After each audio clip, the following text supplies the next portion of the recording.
What's going on, Summoners? Welcome back to another ProGuides Wild Rift video. I'm Kangas, and for today I got something very special for you.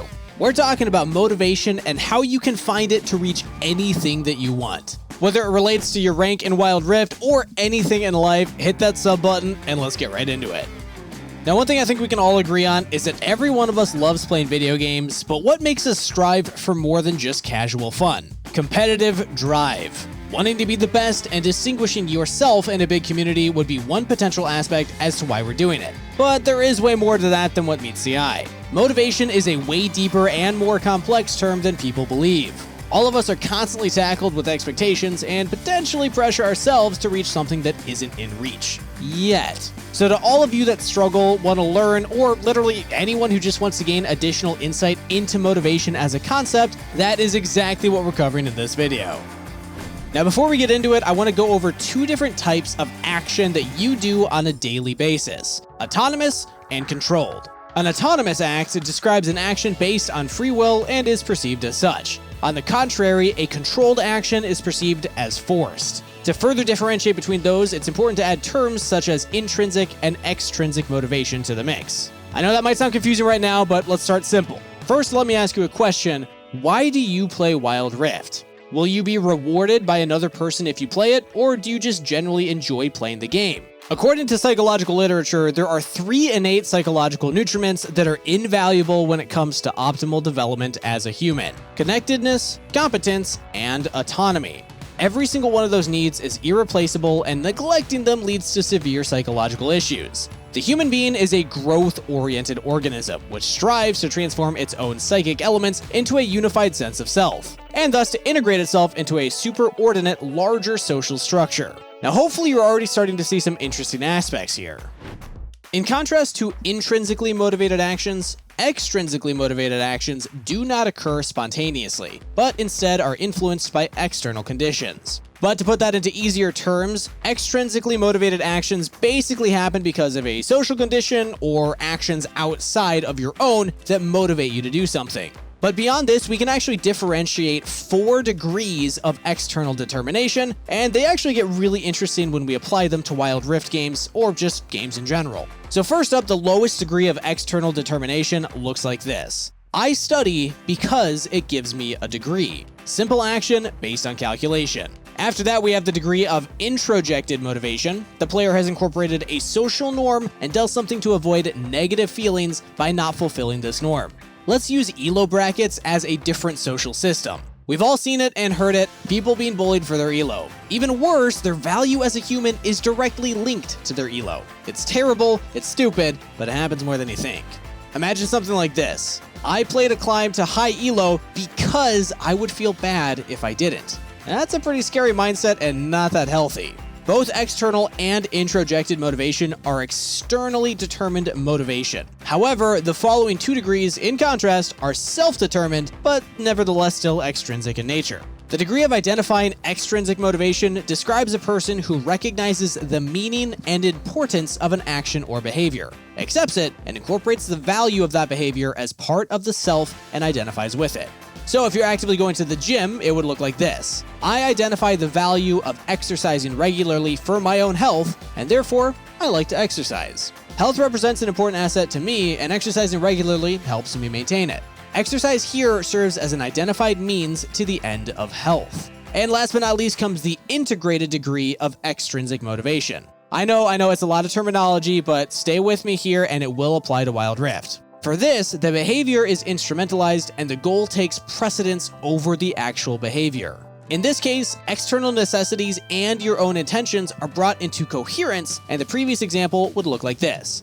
I exercise because exercising is part of who I am.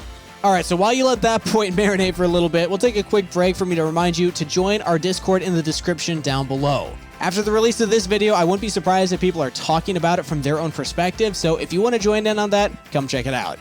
Alright, but now after hearing so many different types of motivation, how do you view your own now? What gives the energy, the power, or the frustration when you play or do things? When it comes to playing games, or literally whatever you think of, it's very important to reflect upon what you're doing. Learning why you're doing things and critically reflecting on mistakes helps you grow as a person. And the best thing about it, the more you learn about this, the better you can use it in any field that you can think of, not just gaming. That is an insane benefit for your own future, and exactly why I have another important trick for you. And this one is called cognitive reframing. Another jungle diff, another flaming team, and a lot of heated words in the chat. What do you do, and how do you react? Cognitions describe conscious and unconscious thought patterns that serve people to construct their personal reality. In this instance, you're getting flamed for something that isn't true, simply for the fact that the other party perceived it as your fault. However, just because they think it's true doesn't necessarily make it true. And what should you care if they're spouting nonsense due to a lack of critical information? We're all human, and especially in the context of a game, there's so many variables that we need to keep tabs on, and that's really hard. So engaging into a heated discussion due to being offended will only end up hurting yourself in the end. If you want to speak about it, then do it after the game with the replay so that you see the facts and can speak about them in a calm, fact-based manner rather than just screeching at each other and distracting each other from the game. So the reframing refers to a reinterpretation of the emotional and conceptual framework in which an event is experienced and evaluated. Consequently, the previous frame is now replaced by another one, which is way more adequate or better oriented to the situation, and as a consequence, changes the overall meaning of the situation itself. This will make it more tolerable for yourself, as giving into those discussions will only cause a downward spiral for your mental, and in the end, you'll end up griefing your own gameplay. Whew, all right, so another heavy topic that we just dropped right there, so let's take another break to go over our question of the day. Coming back to the earlier question, I'm just going to ask it again. What motivates you to play Wild Rift? Tell me about it and don't leave out the details. It's really important, not just for me to know, but also for you to process it yourself. So drop the reply in the comments down below, and also don't forget to reply to each other as well if you see somebody else's answer that you identify with.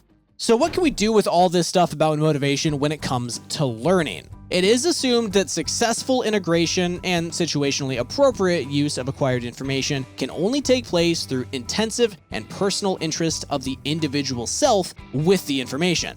Basically, that's a lot of big words to just say, if you care about something, then you will learn about something. If you really want to be a baker, you'll probably pay more attention to recipes. If you want to be a mathematician, you'll probably pay more attention to math class. If you don't see yourself applying information that you're learning, it's just way harder to learn the information. This successful and situational adequate use of acquired information is also known as successful learning, and is really dependent on intrinsic or integrated extrinsic motivation. Autonomy in the regulation of action thus offers the highest chances of high-quality learning outcomes. But how do emotions play a role in the learning process? Well, our attention and motivation to process information are influenced by emotionally relevant stimuli. Emotionally positive content is processed faster than negative stimuli, and emotions also play a decisive role in the retrieval of already stored information from memory. With the MOBA genre being a relatively toxic environment, you may already guess where this is going.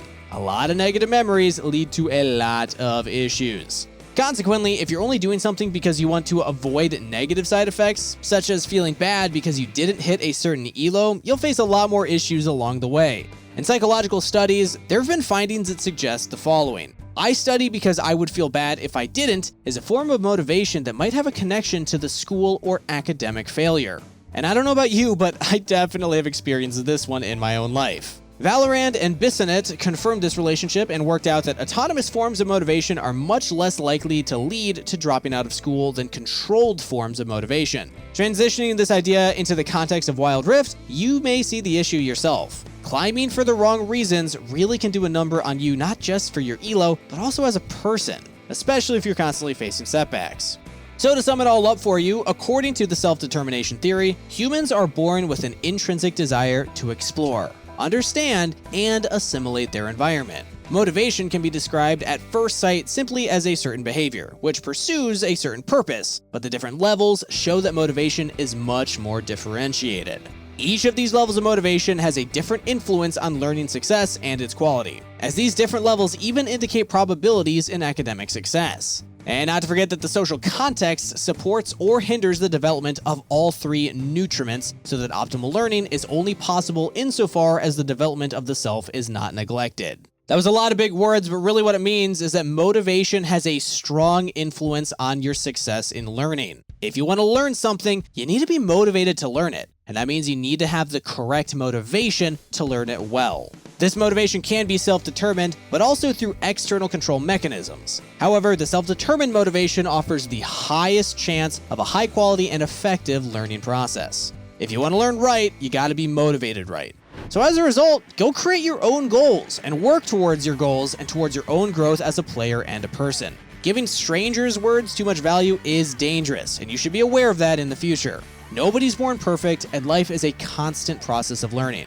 Trust me, everyone makes mistakes on the daily, and none of us here at ProGuides are an exception. For Wild Rift, it will take time, and you need to be patient. Learning about all the abilities, items, and different factors in the game is nothing that you'll click with instantly, so give yourself the time. But most importantly, look into yourself and figure out why you're even doing what you're doing, and look out for a healthier lifestyle in general. We also made a video about that, so you should check it out as well.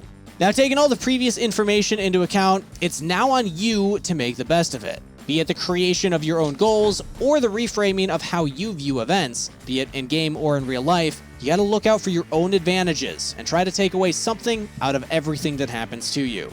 Experience and knowledge are, as you've heard, invaluable when it comes to growth. But don't beat yourself up when you fail at doing something.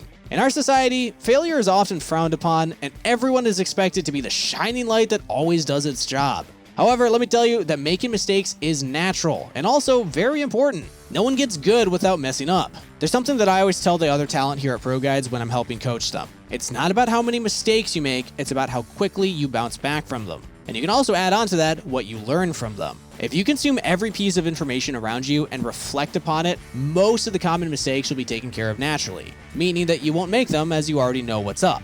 But when it comes to games, though, you'll encounter an entirely new playing field, biased through negative experience as well as human error. Remember when I said that you do or don't do something because you don't want to feel bad because of it? Well, put that into the context of Wild Rift. As you started playing the game, you really enjoyed playing a squishy enchanter called Lux. In lots of games, you've been playing against Braum and always happen to lose lane. This led to a lot of negative words aimed directly at you, your pick, or your lane in general. And as a consequence, you've given up on Lux when the enemy team picked Braum and defaulted to something else. But did you ever ask yourself the question as to why you were losing? The words of your teammates don't matter in the long run, but what does matter is your very own growth. So rather than just giving up right away, you should also consider pushing through it. It will take energy and effort, but this is you we're talking about, and there's only one of you, and you're definitely worth that effort. Look at the picks, compare their abilities, and think critically about what you can do against the enemy champion. Be creative, assertive, and most importantly, true to yourself when it comes to errors. Shifting blame will only hurt you as you keep repeating the same behavior. And believe me, once you get your head into the right shape, you'll quickly realize how much more fun games can be if you focus on your own improvement. Well, that was a lot of big words, so hopefully you were able to keep up with all of that, but that will bring us to the end of today's video. This has been a more complex and deep video than we usually do, but I hope you were able to consume most of the relevant topics and think about applying them to your daily life as well as your grind. Remember to like the video if you enjoyed it, sub to the channel so you don't miss our future uploads, but most importantly, everybody, best of luck on the Rift, stay hydrated, and I'll see you in the next one.